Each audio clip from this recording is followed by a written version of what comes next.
আসসালামু আলাইকুম, সবাই কেমন আছেন? আশা করি ভালো আছেন। আজকে আমি চলে গেলাম কোনাবাড়ি।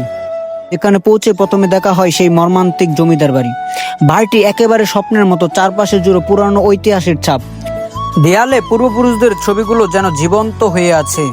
এই বাড়িটি অনেক সুন্দর। এখানে শত শত পর্যটক আসে এই জায়গাটি দেখার জন্য। এই জায়গাটির মধ্যে অনেক সুন্দর সুন্দর ফুল গাছ ও ফল গাছ আছে। এখানে জমিদারের পূর্বপুরুষদের কবরস্থানও আছে। আর এই বাসায় জমিদার একাই থাকেন, তার স্ত্রী কানাডায় থাকেন, তার কোনো সন্তান নেই। ওনার বয়স প্রায় 70-এর উপর হয়ে গিয়েছেন। আর ওনার একটা জটিল বিষয় হচ্ছে উনি বাঙালি দেখতে পারেন না।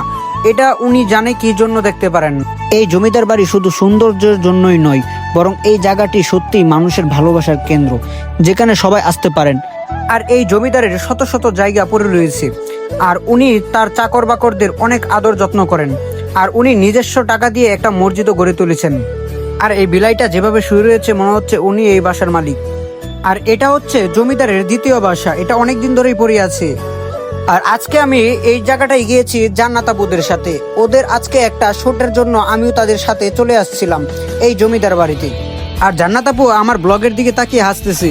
আর জান্নাত আপু কি বলে শুনুন। হ্যাঁ জান্নাত আপু, আমার আইডিটা একটু বইলা দাও, সবাই সাপোর্ট করতো। সবাই হচ্ছে এই ভাইয়ার আইডিতে সাপোর্ট করবা, ঠিক আছে? উনি অনেক ভালো ভালো কন্টেন্ট ছাড়বে।